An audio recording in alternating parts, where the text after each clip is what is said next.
महाभारत में 90 दिन का युद्ध किस प्रकार आगे बढ़ा, पिछले भाग का लिंक आपको डिस्क्रिप्शन बॉक्स और चैनल पर भीष्म पर्व की प्लेलिस्ट में मिल जाएगा। यह एक पॉडकास्ट है, इसे आप ध्यानपूर्वक आराम से बैठकर सुनिए और अपनी कल्पना में महाभारत को साकार होते देखिए। भीष्म पर्व अध्याय 105। संजय बोले, हे राजन, ग्रीष्म ऋतु के अंत में अर्थात वर्षारंभ होने पर जैसे मेघ आकाश में सूर्य देव को ढक लेते हैं, उसी प्रकार पांडवों ने भी युद्ध भूमि में क्रुद्ध हुए भीष्म को सब ओर से घेर लिया। यह देखकर आपके पुत्र दुर्योधन ने दुशासन से कहा। दुर्योधन ने कहा, भरत श्रेष्ठ, ये शूरवीरों का नाश करने वाले महाधनुर्धर शौर्य संपन्न भीष्म पराक्रमी पांडवों द्वारा चारों ओर से घेर लिए गए हैं। वीर, तुम्हें उन महात्मा भीष्म की रक्षा करनी चाहिए।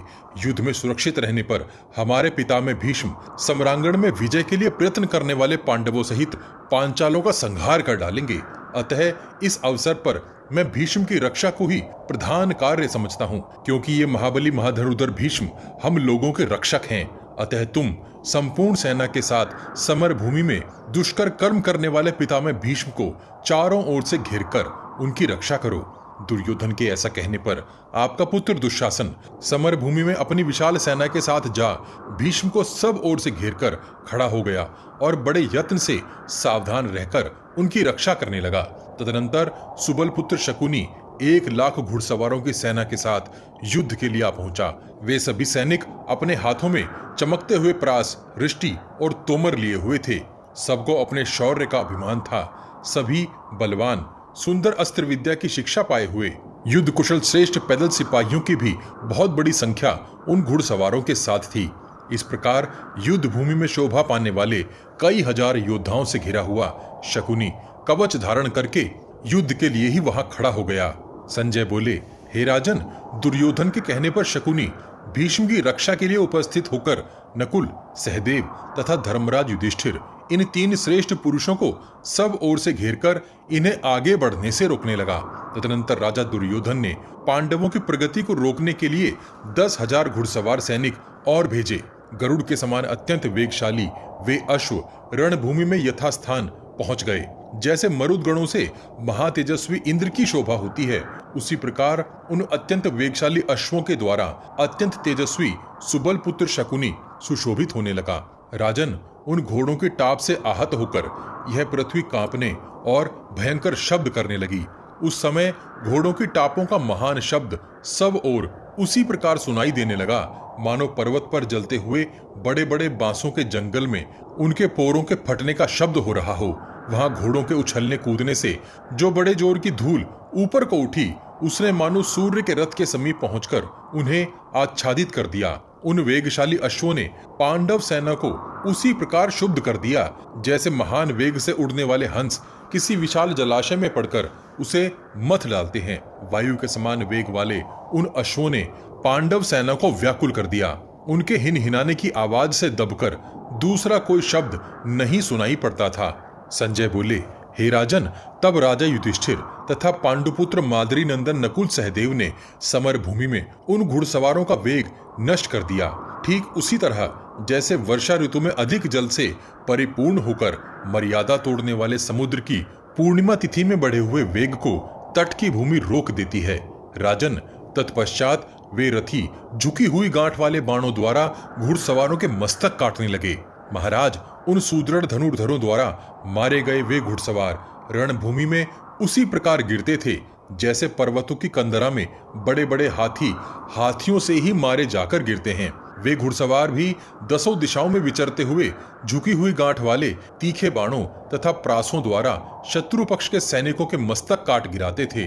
भरत श्रेष्ठ, रष्टियों द्वारा मारे गए घुड़सवार अपने मस्तकों को उसी प्रकार गिराते थे जैसे बड़े बड़े वृक्ष अपने पके हुए फलों को गिराते हैं। राजन, सवारों सहित वहां मारे गए बहुत से घोड़े सब ओर गिरे और गिराए जाते हुए दिखाई देते थे। जैसे सिंह का सामना पड़ने पर मृग भयभीत हो अपने प्राण बचाने के लिए भागते हैं, उसी प्रकार मारे जाते हुए घोड़े भय से व्याकुल हो इधर उधर भाग रहे थे। महाराज, पांडव उस महासमर में शत्रुओं को जीतकर शंख फूंकने और नगाड़े पीटने लगे। संजय बोले, हे भरत श्रेष्ठ, तब अपनी सेना पराजित हुई देख दुर्योधन ने दीन होकर मद्रराज शल्य से इस प्रकार कहा। दुर्योधन ने कहा, महाबाहो, ये ज्येष्ठ पांडुपुत्र युधिष्ठिर नकुल और सहदेव को साथ लेकर रणभूमि में आप लोगों को देखते देखते मेरी सेना को खदेड़ रहे हैं। प्रभो महाबाहो, जैसे तट प्रांत समुद्र को आगे बढ़ने से रोकता है, उसी प्रकार आप भी युधिष्ठिर को आगे बढ़ने से रोकिए, क्योंकि आपका बल और पराक्रम अत्यंत असह्य सुना जाता है। हे राजन, आपके पुत्र की यह बात सुनकर प्रतापी राजा शल्य रथ समूह के साथ उसी स्थान पर गए जहां राजा युधिष्ठिर विद्यमान थे। उस समय सहसा अपनी ओर आती हुई राजा शल्य की उस विशाल वाहिनी तथा स्वयं मद्रराज को भी पांडुपुत्र महारथी धर्मराज युधिष्ठिर ने महान जल प्रवाह के समान समर भूमि में रोक दिया। उन्होंने शल्य की छाती में तुरंत ही 10 बाण मारे तथा नकुल और सहदेव ने भी सीधे जाने वाले 7 बाणों द्वारा उन्हें घायल कर दिया। तब मद्रराज शल्य ने भी उनको 3-3 बाणों से घायल कर दिया। फिर युधिष्ठिर को उन्होंने 60 तीखे बाण मारे। इसके बाद 2-2 बाणों से उन्होंने उत्तम कुल में उत्पन्न माद्री कुमारों को घायल किया तथा अनेक बाणों द्वारा राजा युधिष्ठिर को भी पुनः चोट पहुंचाई। तब शत्रु विजयी महाबाहु भीमसेन समर भूमि में राजा युधिष्ठिर को मृत्यु के मुख में पड़े हुए के समान मद्रराज के रथ के समीप पहुंचा हुआ देखकर युद्ध के लिए वहां आ पहुंचे। भीमसेन ने आते ही पूर्णतः लोहे के बने हुए और मर्म स्थानों को विदीर्ण करने में समर्थ तीखे नाराजों से मद्रराज शल्य को गहरी चोट पहुंचाई। तब भीष्म और द्रोणाचार्य दोनों महारथी विशाल सेना के साथ अनायास ही बाणों की वर्षा करते हुए वहां राजा शल्य की रक्षा के लिए आ पहुंचे। तदनंतर जब सूर्यदेव पश्चिम दिशा का आश्रय लेकर अस्तांचल को जा रहे थे, उसी समय दोनों सेनाओं में अत्यंत दारुण महाघोर युद्ध आरंभ हुआ। भीष्म पर्व अध्याय 106। संजय बोले, हे महाराज, तब आपके ताऊ देवव्रत कुपित हो रणभूमि में अपने तीखे एवं श्रेष्ठ सहायकों द्वारा सेना सहित कुंती कुमारों को सब ओर से घायल करने लगे। उन्होंने भीमसेन को 12, सात्विकी को 9, नकुल को 3 और सहदेव को 7 बाणों से घायल करके राजा युधिष्ठिर की दोनों भुजाओं और छाती में 12 बाण मारे। तदनंतर दृष्टद्युम्न को भी अपने बाणों द्वारा बींधकर महाबली भीष्म ने सिंह के समान गर्जना की। तब नकुल ने 12, सात्विकी ने 3, दृष्टद्युम्न ने 70, भीमसेन ने 7 तथा युधिष्ठिर ने 12 बाण मारकर पितामह भीष्म को घायल कर दिया। द्रोणाचार्य ने यमदंड के समान भयंकर एवं तीखे 5-5 बाणों द्वारा सात्विकी और भीमसेन में से प्रत्येक को घायल किया। पहले सात्विकी को चोट पहुंचाकर फिर भीमसेन पर गहरा आघात किया। तब उन दोनों ने भी अंकुशों से महान गजराज के समान सीधे जाने वाले 3-3 बाणों द्वारा ब्राह्मण प्रवर द्रोणाचार्य को घायल करके तुरंत बदला चुकाया।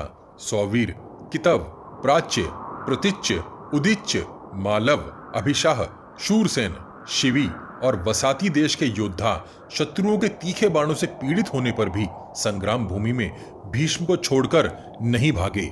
संजय बोले, हे राजन, इसी प्रकार विभिन्न देशों से आए हुए अन्य भूपाल भी हाथों में नाना प्रकार के अस्त्र शस्त्र लिए पांडवों पर आक्रमण करने लगे। राजन, पांडवों ने भी पितामह भीष्म को घेर लिया। चारों ओर से रथ समूहों द्वारा घिरे हुए अपराजित वीर भीष्म गहन वन में लगाई गई आग के समान शत्रुओं को दग्ध करते हुए प्रज्वलित हो उठे। रथ ही उनके लिए अग्निशाला के समान था। धनुष ज्वालाओं के समान प्रकाशित होता था। खड्ग, शक्ति और गदा आदि अस्त्र शस्त्र समिधा का काम कर रहे थे। बाण चिंगारियों के समान थे। इस प्रकार भीष्म रूपी अग्नि वहां क्षत्रिय शिरोमणियों को दग्ध करने लगी। उन्होंने स्वर्ण भूषित गृध्र पंख युक्त तेज बाणों तथा कर्णी, नालिक और नाराचों द्वारा पांडवों की सेना को आच्छादित कर दिया। तीखे बाणों से ध्वजों को काट डाला और रथियों को भी मार गिराया। ध्वजाएं काटकर उन्होंने रथ समूहों को मुंडित तालवनों के समान कर दिया। संजय बोले, हे राजन, युद्ध स्थल में समस्त शस्त्रधारियों में श्रेष्ठ महाबाहु भीष्म ने बहुत से रथों, हाथियों और घोड़ों को मनुष्यों से रहित कर दिया। उनके धनुषों की प्रत्यंचा की टंकार ध्वनि वज्र की गड़गड़ाहट के समान जान पड़ती थी। भारत उसे सुनकर समस्त प्राणी कांप उठते थे। हे भरत श्रेष्ठ, आपके ताऊ भीष्म के बाण कभी खाली नहीं जाते थे। हे राजन, भीष्म के धनुष से छूटे हुए बाण कवचों में नहीं अटकते थे, अर्थात उन्हें छिन्न भिन्न करके भीतर घुस जाते थे। महाराज, हमने सम्रांगण में ऐसे बहुत से रथ देखे जिनके रथी और सारथी तो मार दिए गए थे, परंतु वेगशाली घोड़ों से जुते हुए होने के कारण वे इधर उधर खींचकर ले जाए जा रहे थे। चेदी, काशी और करुष देश के 14,000 विख्यात महारथी थे। वे उच्च कुल में उत्पन्न होकर पांडवों के लिए अपना शरीर न्यछावर कर चुके थे। उनमें से कोई भी युद्ध में पीठ दिखाने वाला नहीं था। उन सब की ध्वजाएं सोने की बनी हुई थी। मुंह बाए हुए काल के समान भीष्म जी के सामने पहुंचकर वे सब के सब महारथी युद्ध रूपी समुद्र में डूब गए। भीष्म जी ने घोड़े, रथ और हाथियों सहित उन सबको परलोक का पथिक बना दिया। संजय बोले, हे भरत नंदन महाराज, हमने वहां सैकड़ों और हजारों ऐसे रथ देखे जिनके धुरे आदि सामान टूट गए थे और पहियों के टुकड़े टुकड़े हो गए थे। माननीय प्रजानाथ, वरुथों सहित टूटे हुए रथ, मारे गए रथी, कटे हुए बाण, कवच, पट्टीश, गदा, भिंदीपाल, तीखे सायक, छिन्न भिन्न हुए अनुकर्ष, उपासंग, पहिए, कटी हुई बाह, धनुष, खड़ग, कुंडलों सहित मस्तक, तल त्राण, अंगलित त्राण, गिराए हुए ध्वज और अनेक टुकड़ों में कटकर गिरे हुए चाप, इन सब के द्वारा वहां की पृथ्वी आच्छादित हो गई थी। राजन, जिनके सवार मार दिए गए थे, ऐसे हाथी और घोड़े सैकड़ों और हजारों की संख्या में निष्प्राण होकर पड़े थे। पांडव वीर बहुत प्रयत्न करने पर भी भीष्म के बाणों से पीड़ित होकर भागते हुए अपने महारथियों को रोक नहीं पा रहे थे। महाराज, महेंद्र के समान पराक्रमी भीष्म जी के द्वारा मारी जाती हुई उस विशाल सेना में भगदड़ मच गई थी। 2 आदमी भी एक साथ नहीं भागते थे। पांडवों की सेना अचेत सी होकर हाहाकार कर रही थी। उनके रथ, हाथी और घोड़े बाणों से शत विक्षत हो रहे थे। ध्वजाएं कटकर धराशाही हो गई थी। उस भीषण मारकाट में देव से प्रेरित होकर पिता ने पुत्र को, पुत्र ने पिता को और मित्र ने प्यारे मित्र को मार डाला। संजय बोले, हे राजन, पांडुपुत्र युधिष्ठिर को दूसरे सैनिक कवच उतारकर केश बिखरे हुए सब ओर भागते दिखाई देते थे। उस समय पांडुनंदन युधिष्ठिर की सारी सेना सिंह से डरी हुई गांव के समुदाय की भांति घबराहट में पड़ गई थी। रथ के कुबर उलट पलट हो गए थे और समस्त सैनिक आर्तनाद कर रहे थे। उस सेना में भगदड़ पड़ी देख यादव नंदन भगवान श्री कृष्ण ने अपने उत्तम रथ को रोककर कुंती कुमार अर्जुन से कहा, पार्थ, तुम्हें जिस जिस अवसर की अभिलाषा और प्रतीक्षा थी वह आ पहुंचा। पुरुष सिंह, यदि तुम मोह से मोहित नहीं हो रहे हो तो इन भीष्म पर प्रहार करो। वीर तात, पूर्व काल में विराट नगर के भीतर जब संपूर्ण राजा एकत्र हुए थे, उनके सामने और संजय के समीप जो तुमने यह कहा था कि मैं युद्ध में जो मेरा सामना करने आएंगे, दुर्योधन के उन भीष्म, द्रोण आदि संपूर्ण सैनिकों को सगे संबंधियों सहित मार डालूंगा। शत्रुदमन कुंती नंदन, अपने उस कथन को सत्य कर दिखाओ। तुम क्षत्रिय धर्म का स्मरण करके सारी चिंताएं छोड़कर युद्ध करो। भगवान श्री कृष्ण के ऐसा कहने पर अर्जुन ने मुंह नीचे किए तिरछी दृष्टि से देखते हुए अनिच्छुक की भांति उनसे इस प्रकार कहा, प्रभो, अवध्य महापुरुषों का वध करके नरक से भी बढ़कर निंदनीय राज्य प्राप्त करूं अथवा वनवास में रहकर कष्ट भोगूं, इन दोनों में से कौन मेरे लिए पुण्यदायक होगा? अच्छा, जहां भीष्म है उसी ओर घोड़ों को बढ़ाइए। आज मैं आपकी आज्ञा का पालन करूंगा। कुरुकुल के वृद्ध पिता में दुर्धर्ष वीर भीष्म को मार गिराऊंगा। राजन, तब भगवान श्री कृष्ण ने चांदी के समान श्वेत वर्ण वाले घोड़ों को उसी ओर हाँका जहां अंशुमाली सूर्य के समान दुर्निरीक्ष भीष्म युद्ध कर रहे थे। महाबाहु कुंती कुमार अर्जुन को भीष्म के साथ युद्ध के लिए उद्यत देख युधिष्ठिर की वह भागती हुई विशाल सेना पुनः लौट आई। तब बार बार सिंहनाद करते हुए कुरुश्रेष्ठ भीष्म ने धनंजय के रथ पर शीघ्र ही बाणों की वर्षा आरंभ कर दी। भारत एक ही क्षण में बाणों की उस भारी वर्षा के कारण सारथी और घोड़े सहित उनका वह रथ ऐसा अदृश्य हो गया कि उसका कुछ पता ही नहीं चलता था। भगवान श्री कृष्ण बिना किसी घबराहट के धैर्य धारण करके भीष्म के सायकों से शत विक्षत हुए उन घोड़ों को शीघ्रता पूर्वक हाँक रहे थे। तब कुंती कुमार ने मेघ के समान गंभीर घोष करने वाले अपने दिव्य धनुष को हाथ में लेकर तीखे बाणों द्वारा भीष्म के धनुष को काट गिराया। धनुष कट जाने पर आपके ताऊ कुरुकुल रत्न भीष्म ने पुनः दूसरा धनुष हाथ में ले पलक मारते मारते उसके ऊपर प्रत्यंचा चढ़ा दी। तदनंतर मेघों के समान गंभीर नाद करने वाले उस धनुष को उन्होंने दोनों हाथों से खींचा। इतने में ही कुपित हुए अर्जुन ने उनके उस धनुष को भी काट दिया। शत्रुदमन नरेश उस समय शांतनु कुमार गंगानंदन भीष्म ने धनुर्धरों में श्रेष्ठ कुंती पुत्र अर्जुन की उस फुर्ती के लिए उसकी भूरी भूरी प्रशंसा की और इस प्रकार कहा। भीष्म बोले, महाबाहो कुंती कुमार, बहुत अच्छा, बहुत अच्छा, तुम्हें साधुवाद। ऐसा कहकर भीष्म ने पुनः दूसरा सुंदर धनुष लेकर समरांगण में अर्जुन के रथ की ओर बाणों की वर्षा आरंभ कर दी। भगवान श्री कृष्ण ने घोड़ों के हाँकने की कला में अपनी अद्भुत शक्ति दिखाई। वे भांति भांति के पैंतरे दिखाते हुए भीष्म के बाणों को व्यर्थ करते जा रहे थे।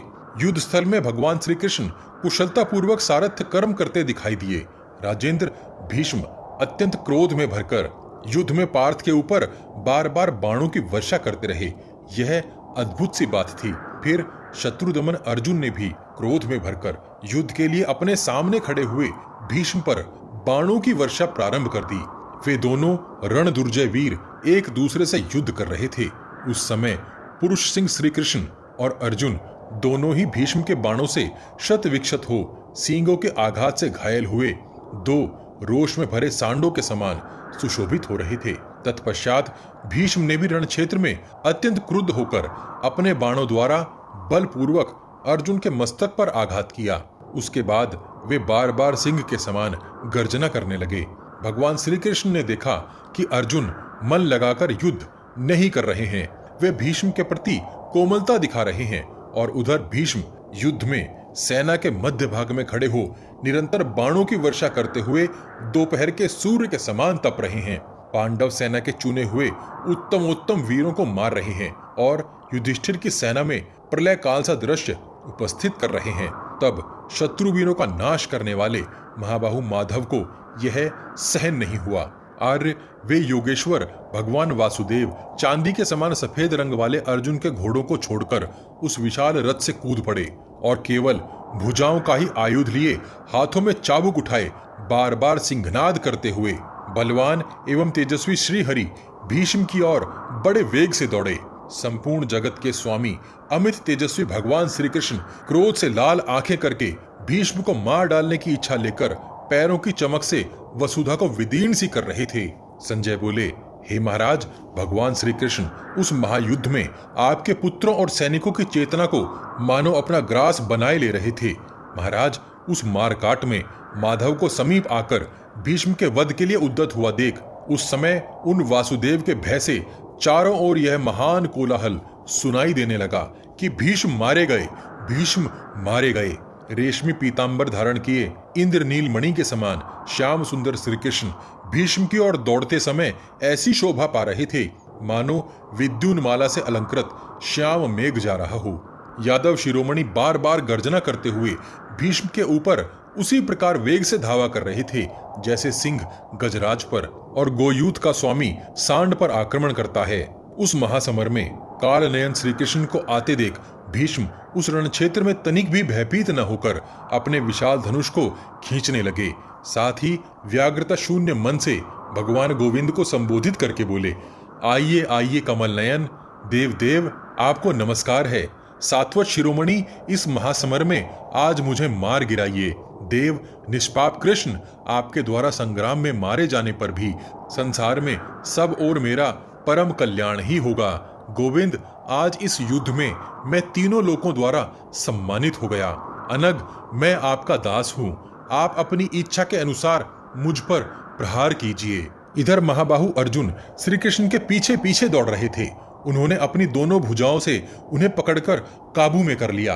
अर्जुन के द्वारा पकड़े जाने पर भी कमल नयन पुरुषोत्तम भगवान श्री कृष्ण उन्हें लिए लिए ही वेग पूर्वक आगे बढ़ने लगे। तब शत्रु वीरों का संहार करने वाले अर्जुन ने बलपूर्वक भगवान के चरणों को पकड़ लिया और इस प्रकार 10वें कदम तक जाते जाते वे किसी प्रकार ऋषिकेश को रोकने में सफल हो सके। उस समय श्री कृष्ण के नेत्र क्रोध से व्याप्त हो रहे थे और वे फुफकारते हुए सर्प के समान लंबी सांस खींच रहे थे। उनके सखा अर्जुन आर्त भाव से प्रेम पूर्वक बोले, महाबाहो, लौटिए, अपनी प्रतिज्ञा को झूठी न कीजिए। केशव, आपने पहले जो यह कहा था कि मैं युद्ध नहीं करूंगा, उस वचन की रक्षा कीजिए, अन्यथा माधव सब लोग आपको मिथ्यावादी कहेंगे।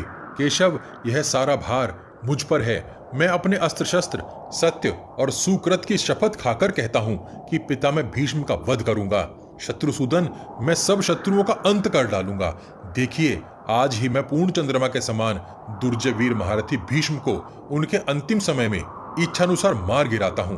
महामना अर्जुन का यह वचन सुनकर, उनके पराक्रम को जानते हुए भगवान श्री कृष्ण मन ही मन अत्यंत प्रसन्न हुए और ऊपर से कुछ भी न बोलकर पुनः क्रोध पूर्वक ही रथ पर जा बैठे। संजय बोले, हे राजन, पुरुष सिंह श्री कृष्ण और अर्जुन को रथ पर बैठे देख शांतनु नंदन भीष्म ने पुनः उन पर बाणों की वर्षा आरंभ कर दी, मानो मेघ दो पर्वतों पर जल की धारा गिरा रहे हों। राजन, आपके ताऊ देवव्रत उसी प्रकार पांडव योद्धाओं के प्राण लेने लगे जैसे ग्रीष्म ऋतु में सूर्य अपनी किरणों द्वारा सबके तेज हर लेते हैं। महाराज, जैसे पांडवों ने युद्ध में कौरव सेनाओं को खदेड़ा था, उसी प्रकार आपके ताऊ भीष्म ने भी पांडव सेनाओं को मार भगाया। घायल होकर भागते हुए सैनिक उत्साह शून्य और अचेत हो रहे थे। वे रण क्षेत्र में अनुपम वीर भीष्म जी की ओर आंख उठाकर भी नहीं देख सके। ठीक उसी तरह जैसे दोपहर में अपने तेज से तपते हुए सूर्य की ओर कोई भी देख नहीं पाता।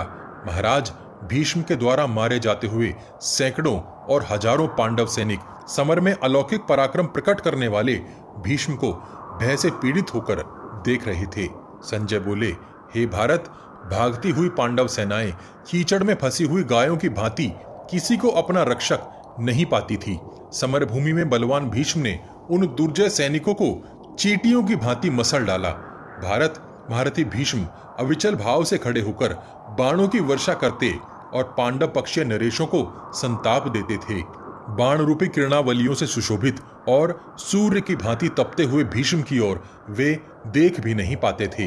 भीष्म पांडव सेना को जब इस प्रकार रौंद रहे थे, उसी समय सहस्त्र किरणों से सुशोभित भगवान सूर्य अस्तांचल को चले गए।